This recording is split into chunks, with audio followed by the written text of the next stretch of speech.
Então, eu sou José Maurino de Oliveira Martins, sou formado em administração de empresa, com mestrado em economia, várias especializações, e eu sempre gostei muito de estudar, até porque eu fui criado pela minha avó, e a minha avó incentivava muito o estudo. Ela mesma analfabeta, enquanto meus primos iam para a Boia Fria, ia trabalhar na indústria da construção civil, a minha avó dizia assim, a enxada do Zezinho será a caneta. Então eu sou fruto de uma aposta, eu sou fruto de uma oportunidade. Minha avó apostou em mim, quando ela dizia que pelo estudo é que eu seria feliz, enfim, que eu ia ter uma vida melhor porque eu ia ter oportunidade de estudo.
Eu sou de Campo Mourão e vim para cá fazem 31 anos.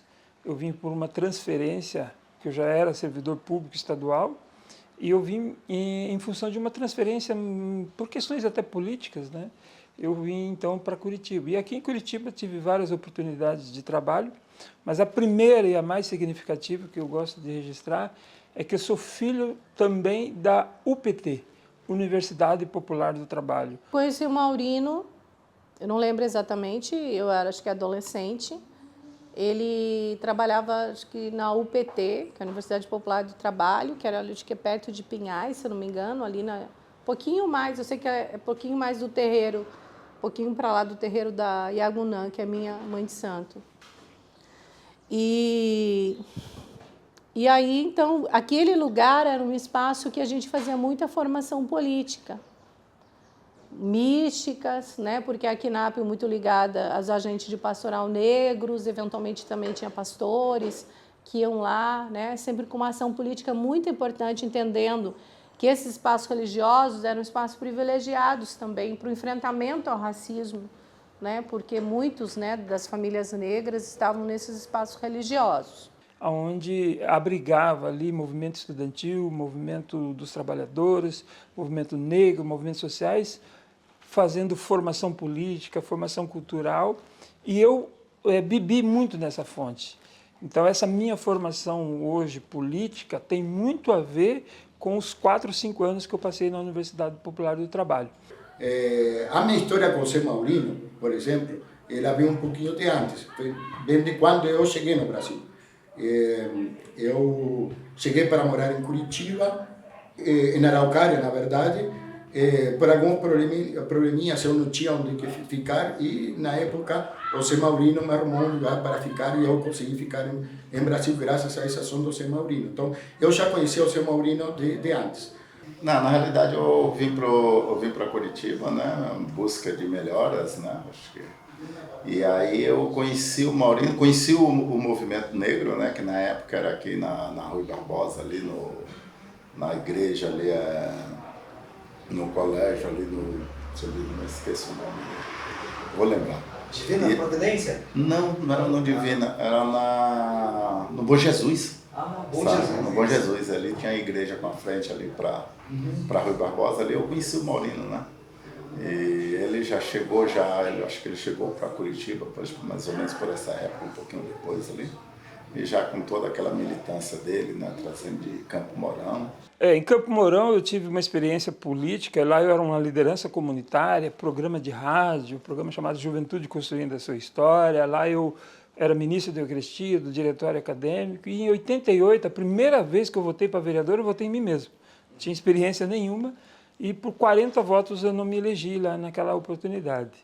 Mas vindo para Curitiba, e por essa formação política que recebi na Universidade Popular do Trabalho, eu militei muito nos movimentos sociais, principalmente no movimento negro. E no movimento negro, eu circulava por os movimentos sociais de Curitiba, nas comunidades eclesiais de base, então eu tinha uma vasta participação em vários movimentos sociais por conta da questão racial e também por conta de representar o PT. E aí, como que aconteceu a candidatura? Um determinado momento, um deputado que estava organizando o PPS aqui em Curitiba, no Paraná, e é meu amigo, é de Campo Mourão, ele me convidou para fazer parte do PPS e criar o núcleo da negritude junto ao PPS. Eu então vinha de uma pesquisa, estava com 23 anos, muito jovem, com um monte de informações sobre negro em Curitiba, essa discussão de visibilidade da população negra, pulsando, né, os debates, palestras, enfim, essas coisas todas. Quando chegou a eleição de 2000, um belo dia estou eu no meu trabalho, 3 horas da tarde, toco o telefone, a secretária do partido, na época, me liga e diz assim: Maurino, está tendo uma reunião aqui e pediram para convidar você para vir para essa reunião. E eu disse: mas do que se trata essa reunião? Aí ela disse: é para discutir o seu futuro e o futuro de Curitiba. Só disse isso. Eu não entendi, mas fui para a reunião. Cheguei lá, estavam todos fechados, a porta fechada, a direção do partido, do PPS à época, e eu vi que eles estavam discutindo um assunto muito relevante, né? Porque ela estava toda a direção do partido estadual, enfim. Aí me chamaram para a reunião e disseram: Maurino, nós fomos convidados a fazer parte da chapa junto ao PT na disputa para a Prefeitura de Curitiba. E você é uma pessoa que já fez uma especialização, que tratou dos problemas de Curitiba, você é de Campo Mourão, é da terra de Campo Mourão, veio para Curitiba para estudar, cresceu, e agora a gente gostaria que você representasse o nosso partido junto a uma aliança com o PT para a Prefeitura de Curitiba. Eu, no primeiro momento, olhava para aquela reunião tentando assim, onde é que está a cama? Parece pegadinha, né? Porque não havia nenhuma discussão sobre isso. E aí acabou que eu, enfim, aceitei, e aí levantei a seguinte questão: mas, gente, eu tenho apenas só 10 anos de Curitiba e sou negro.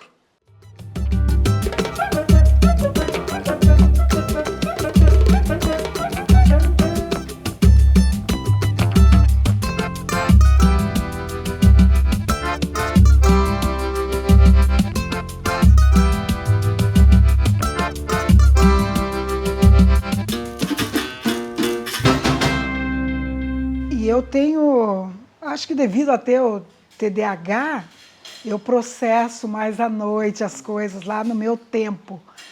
Nossa, daí eu fui vendo a grandeza da coisa e queria mudar a nossa vida, né? As crianças eram pequenas e eu fiquei muito preocupada. Comecei a conversar com as amigas, comecei a pintar, né, para poder equilibrar, porque eu vi aquilo como algo muito grande, né? E esse convite, iam lá em casa e falava comigo.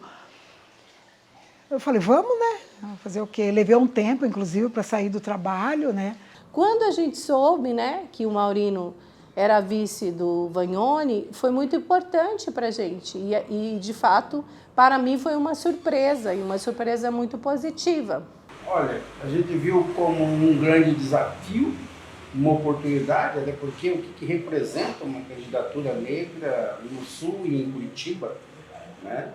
E havia um compromisso, né? Porque a gente conhecia um pouco da história do Maurino, sabia, né, desse caráter que viria no entorno do debate da candidatura, que é a questão racial, né?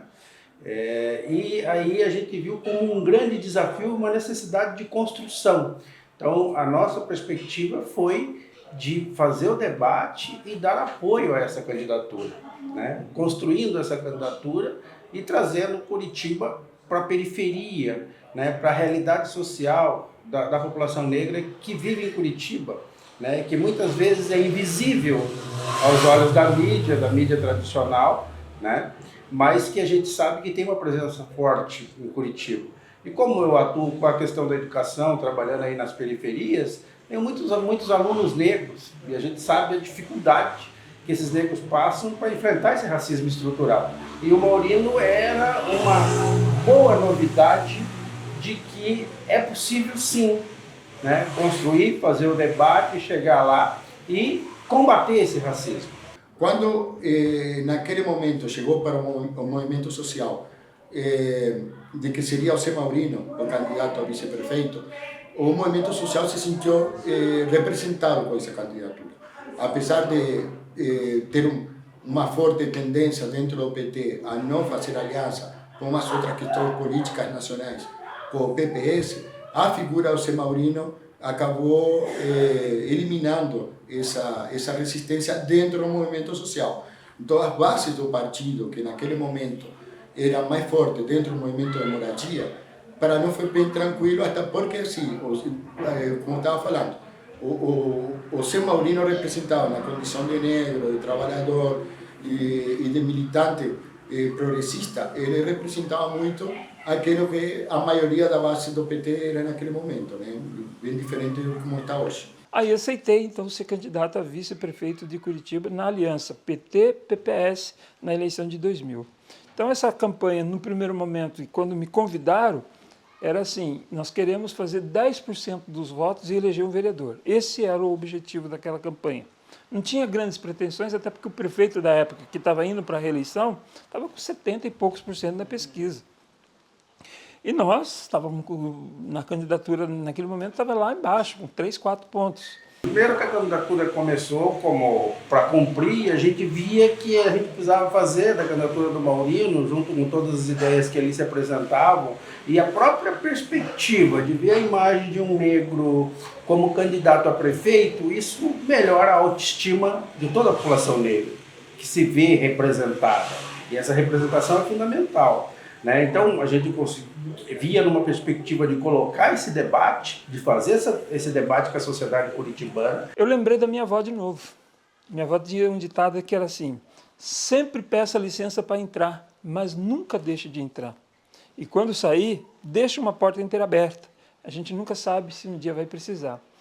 E eu lembrei disso quando a minha avó dizia, né, essas coisas para mim, porque era uma oportunidade para discutir Curitiba, para levar uma proposta dos trabalhadores, dos movimentos sociais para Curitiba, mas também era o tempo de ter ali uma visibilidade de uma candidatura negra. Isso eu levei muito em consideração, porque eu já era militante do movimento negro e tudo, e por isso eu aceitei, na ideia de que pudesse realmente representar, era uma candidatura que representava esse movimento, e ao mesmo tempo, Curitiba ela é feita por muita gente que veio do interior buscar uma vida melhor na capital. E eu estava representando milhares de pessoas que vieram de Campo Mourão, do interior, de vários outros lugares, para Curitiba. Então, essa conexão e essa representatividade me impulsionou a, de fato, aceitar aquela candidatura que, no primeiro momento, não tinha assim, grandes pretensões.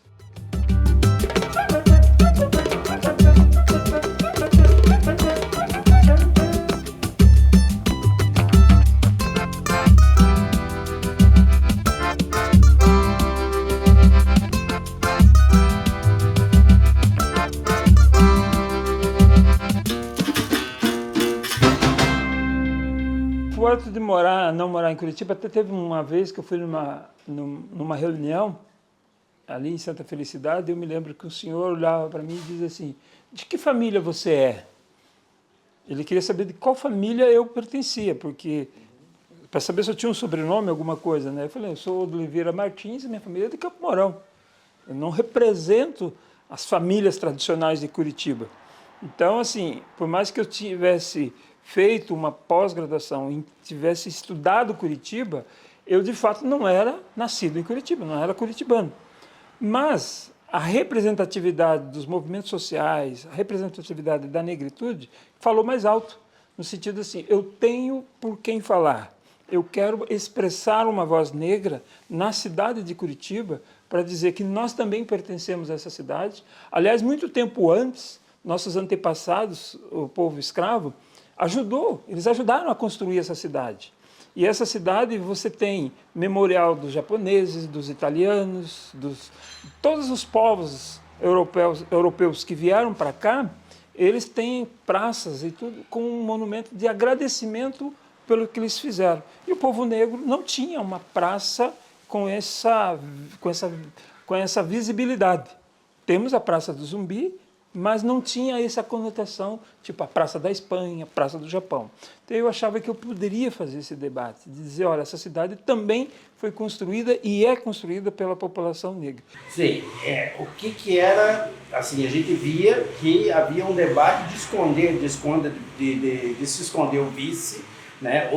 Havia debate interno, inclusive no PT, mas a sociedade curitibana é racista e é ruim aparecer um negro como candidato a vice, né? Eu, pessoalmente, sempre defendi que a gente tem que mostrar a nossa cara e ir para o debate, então houve uma indignação, né? Inclusive, vários companheiros aqui do Movimento Negro de Curitiba foi dar todo o apoio ao Maurino e cobrou, né, do partido e da coordenação de que ele pudesse ir para a televisão, mostrar e com a sua cara de negro estudioso, competente, que corre atrás, como qualquer pessoa pode ser.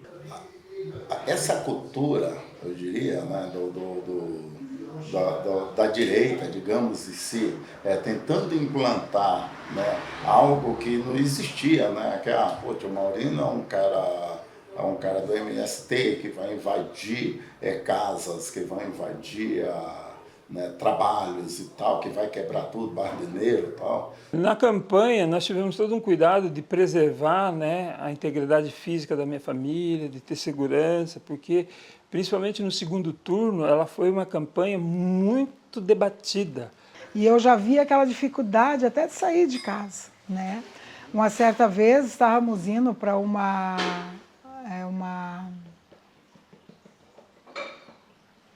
encontro que eles tinham feito na UFPR, o TFPR. E no meio do caminho, um monte de gente, principalmente as mulheres, me chamaram num canto, me deixaram acuada e perguntando como que eu tinha coragem de andar na rua daquele jeito, sabendo que o meu marido era um cara que estava prejudicando a vida de muitas pessoas em Curitiba, vendendo gasolina adulterada. Aí tinha um político na época que tinha sido acusado, né? Não foi nem condenado, tinha sido acusado de que vendia gasolina adulterada. Ele era dono de posto de gasolina e o nome dele era Moreno. Aí tentaram dizer, esse cara é o Moreno, vende gasolina adulterada. Que ele era dono do posto de gasolina, e eu falava, não, mas como dono de posto de gasolina? Meu marido é o José, não tem nada a ver com posto de gasolina. Sim, o teu marido é o Moreno, e não adianta esconder agora. E eles confundiram o José Maurino com o Moreno. E era tão sinistro a coisa, que em outras ocasiões eles falavam assim, nossa, teu marido era sem terra, vocês nunca falaram isso, ele era do movimento sem terra. E o seu marido é analfabeto, né? E vocês não falam nada. Então, daí eles começaram a usar esses ataques, claro que começaram a atacar o Zé Maurino em uma cidade predominantemente branca, e que a mídia tem um poder muito grande, e tinha naquele momento. Primeiro porque, assim, é lógico que as pessoas que fazem isso já nascem de uma atitude preconceituosa com o próprio movimento dos trabalhadores sem terra. Como professor de história, eu não posso deixar de dizer que a última reforma agrária que a gente teve foi o sistema de capitanias hereditárias lá quando chegou aqui. O Brasil nunca viveu um processo sério de reforma agrária no país. Negros vieram aqui, trabalharam por 400 anos como escravos, saíram da senzala e foram para a favela. E continuam até lá. A Lei da Terra de 1850, por exemplo, proibiu o negro ter acesso à terra, porque a terra passou um bem a ser comercializado, vendido. Só podia comprar terra no Brasil quem tinha muito dinheiro. Então eu acho que quando você discute a desigualdade no país, a falta de oportunidade no país, não dá para aceitar pejorativamente essa criminalização de movimento social. Que luta por direitos. Mas aquilo era o quê? Fake para jogar na cabeça de uma classe média, conservadora, preconceituosa, para poder, inclusive, proporcionar mudança na questão eleitoral dos nossos adversários, mas que hoje seria chamado de fato de fake, né? Porque ele assumiria que era fake, mas rodava todo esse tipo de acusação, né? Como uma forma de ganhar a eleição a qualquer custo. Então são coisas que colocavam mentiras, que hoje é os fake news, né?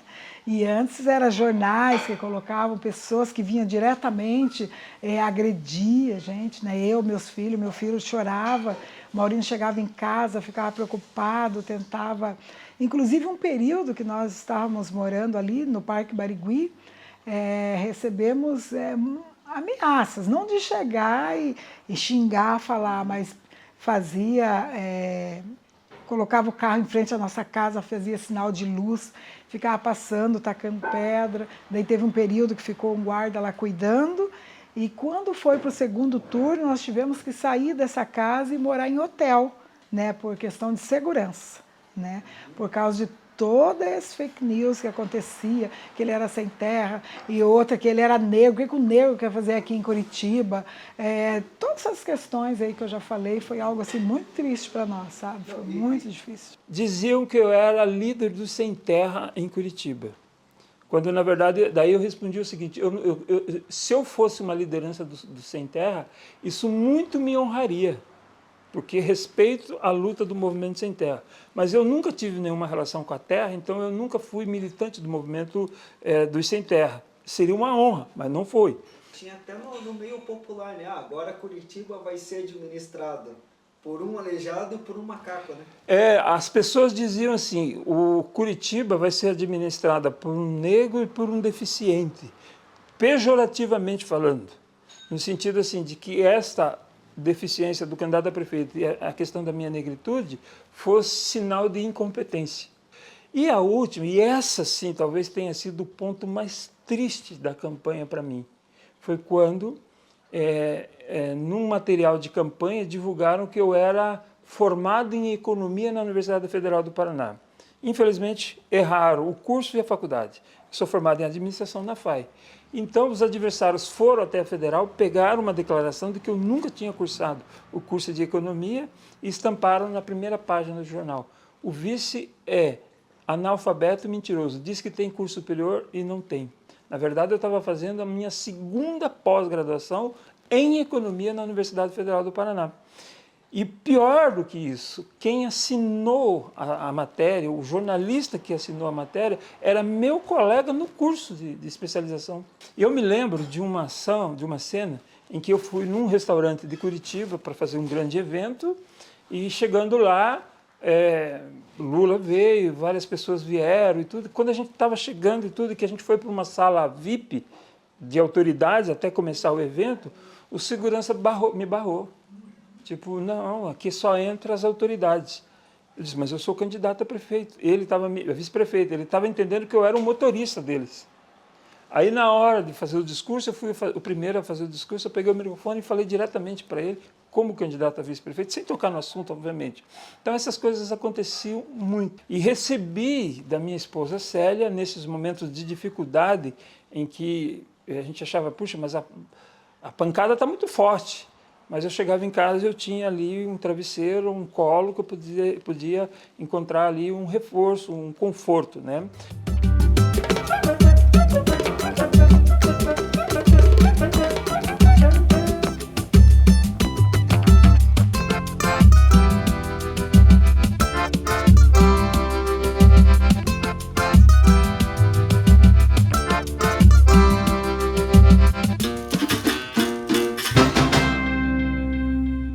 Quando a gente percebeu que havia uma possibilidade de irmos para o segundo turno, então, assim, a militância foi para a rua.